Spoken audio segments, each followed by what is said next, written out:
and the TV shows. And today, we're not just going to be talking about that name. We have the owner of that name in studio with us, and we're so excited that we have Rueben Odanga. Karibu sana. Thank you. Rueben Odanga, you are a producer, you are a CEO, you are fondly called as Kiongozi.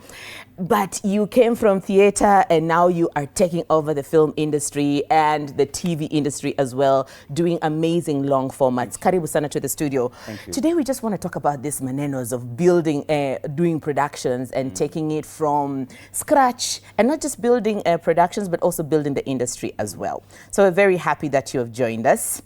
Is there anything I've missed in your introduction? I'm a father and I'm a husband. Yeah, those are full-time jobs. Which you try and navigate together with doing film. Yeah, you do live together, yeah, but thanks. That's lovely.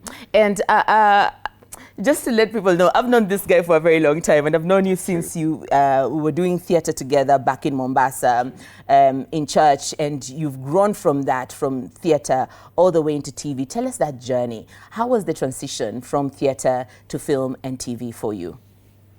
It's not been easy because we grew in a season, you're aware that there were no structures per se. There were no mentors. There was literally no one ahead of us who we could aspire to. So we are literally, for lack of a better word, pioneers in this space, trying to create meaningful careers and employment out of the creative sector. So it's not been easy, but I'm very grateful that I had very strong support system from my parents, my siblings, my community, my family, my wife. And we've been building it brick by brick. It's now 20 plus years in the game. And wow. Every day, yeah, it's making sense. It's making sense. It's growing. And I hope that it will be much easier for our children or the generation that generally is coming after us. Yeah. Yeah. So in your journey, you definitely met some gaps that you saw in the landscape.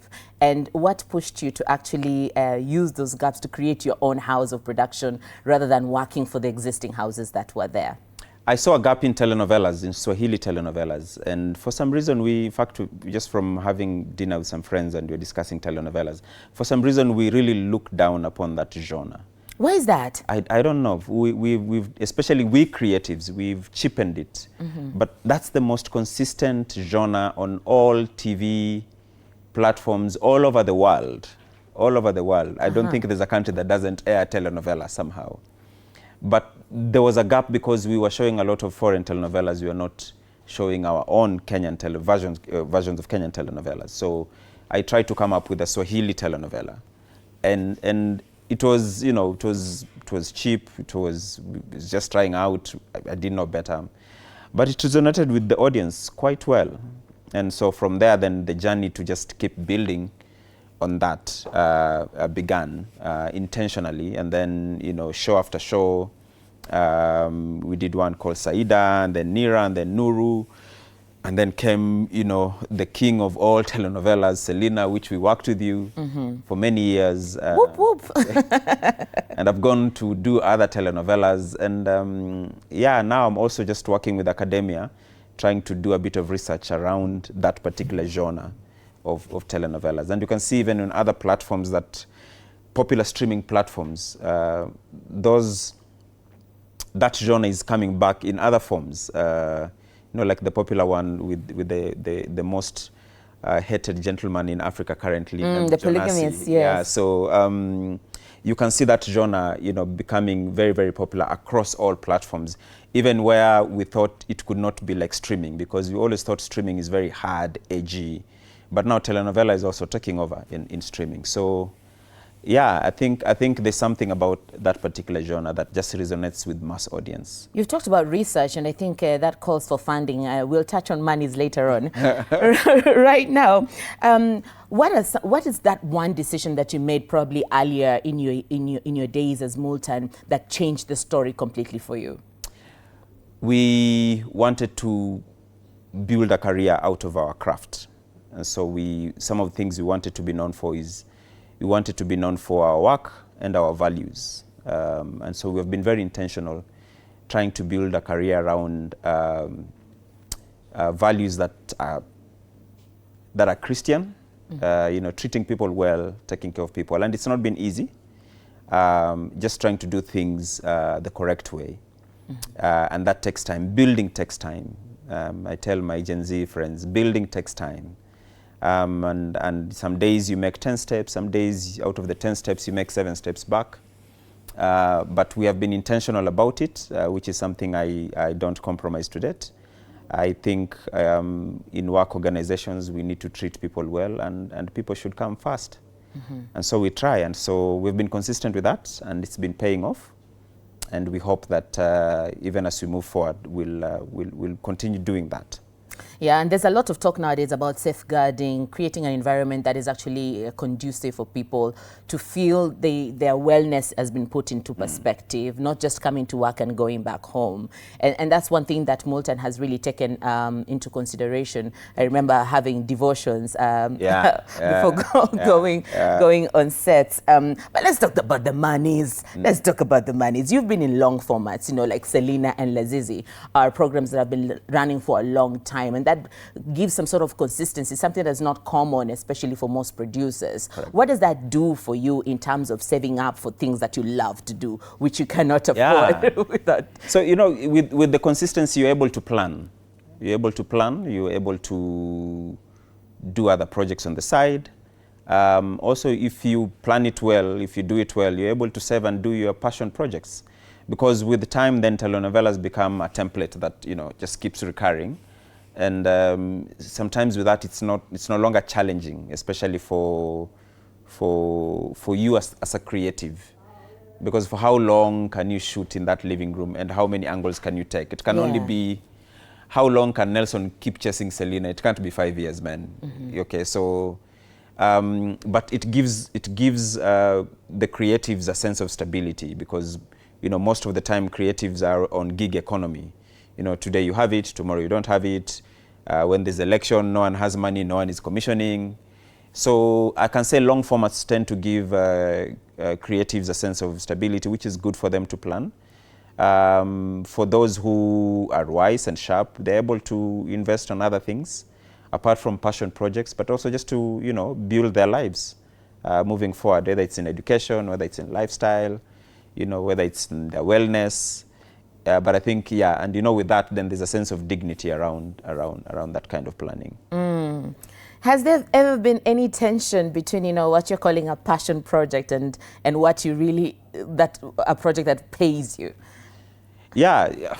So the problem with passion projects, sometimes it takes you into losses because you really want to overdo it, because you're very, just from the name, you're very passionate about them. You're emotionally attached. 100%. And sometimes as creatives, when you're emotionally attached, logic doesn't make sense, or, doesn't come into place. So some of the passion projects I've done have gotten me into some debt. Not some debt, good debt. But also some of the passion projects we took a risk with, we made some money out of it, and they were able to break ideally what was considered to be a glass ceiling in an industry, and opening up doors for other genres. So it's a bit of both. Yeah, it's a bit of both. So you have to do the balance. As you do the commission work, also keep doing the passion projects once in a while, because we have we own the IP and we have room on how to play around with the creativity, then as creatives we're able to explore more on the passion projects. So it's a strategic balance between the two. Correct. Also helps you creative-wise. As you said, you can't stay doing the long format the whole time, because there's little that is changing in terms of creative work. Correct. All right. You have a lot of feature work out there already, like there's Nafsi and there's also More Fire. And it sits in very uncomfortable, morally gray territory. Tell us about that and the decisions that you're making, given that you come from a Christian background. Yeah, I know, man. Yeah, tell us about that. I know, man. I don't think you can be a creative and play it too safe. At one point, you'll have to do things that will rub people the wrong way. But literally what we do, we're just a mirror of society. Yeah, we're just a mirror of society. I remember in Nafsi, I had this character who, wasn't very straight. And some people had issues with that. And one of my pastors asked me, but these people, you went to boarding school? Yes, but they have always been there. So, and sometimes, and it happens, I think, in all of us, sometimes just looking at the person in the mirror makes us uncomfortable. And that's art. that's art. My work is not to judge, but my work is to highlight, and hoping that when I highlight those kind of topics that, you know, society can have a conversation around them. So we don't intentionally go there to promote those vices, but I think at one point we just have to highlight what's happening in society that maybe people don't want to talk about it. That's very powerful. That sometimes when you look into the mirror, you'll see something that makes you uncomfortable. Yeah. Wow. Yeah. Cringy. But you also have a new project that's coming up, and actually it's being premiered tomorrow, isn't it? Yes. Tell us about it. Premiered tomorrow. It's a feature film called Tides. We got some funding and financial assistance from an organization called Hiva Fund. And Tides is a bit special because it's music driven. It has a lot of music in it, composed by a very good friend of mine, an amazing musician. Her name is Silayo Nkiriswa. So we'll be launching a film, and also at the same time we're launching an album. Oh wow, that's beautiful. Yeah, so that makes it unique around it, based at the coast in terms of setting. And it has some amazing stars. We have Sarah Hassan in the lead role, Brian Boogie, Kabugi, Mine Kariuki, and we have one of our friends from South Africa. His name is Dumisani Mbebe, making an entrance into the Kenyan scene, trying to break the glass ceiling I spoke about, you know, with the collaborations, and just trying to, you know, tap into this audience and hoping that you can also tap into that audience. And that's lovely. That's a lovely exchange. I'm curious about the collaboration. How does that look like? How does it work? How did you find this artist? And if you're not getting money from Heva, you're not getting money from commission work, where are you getting money to do productions in Kenya? There's a lot of money around the creative economy. The challenge is just that money loves structure. And so that money sometimes just struggle to flow down to creatives. Yeah, but sometimes you have to save your own money. Sometimes it's what we call pre-license, where a client gives you quote-unquote a down payment and commits on your idea, and you go to produce it, and then, you know, when you're done producing, then you get the balance. Yeah, but, you know, the world has become a global village, and in this particular story, we had a tourist coming into Kenya, and I just struggle with the whole idea of getting a Kenyan actor trying to act as a tourist.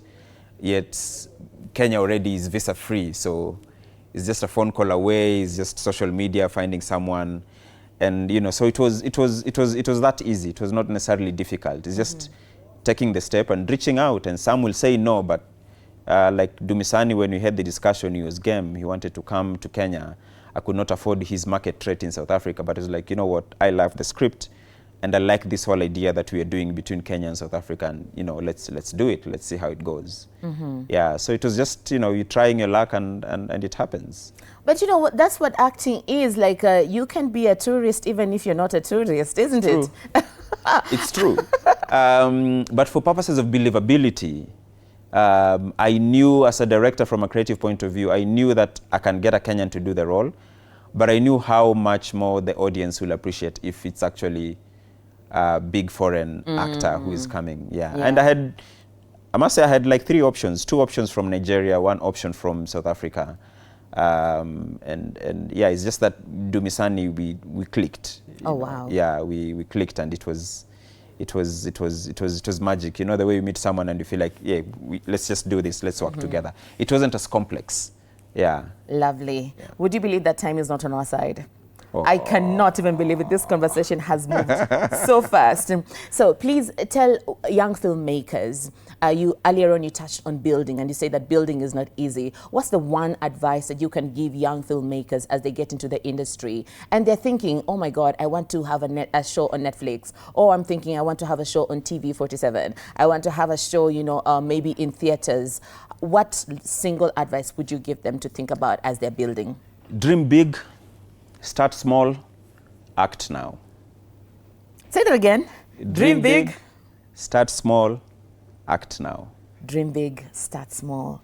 You can literally start shooting a film with mobile phones these days. Yeah. Yeah.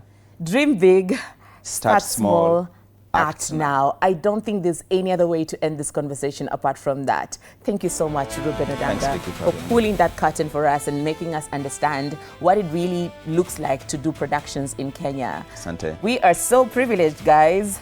Dream big, dream big, start small, act now. That's a wrap from all of us. This has been TV47. My name is Wakio Mzenge. Our sign language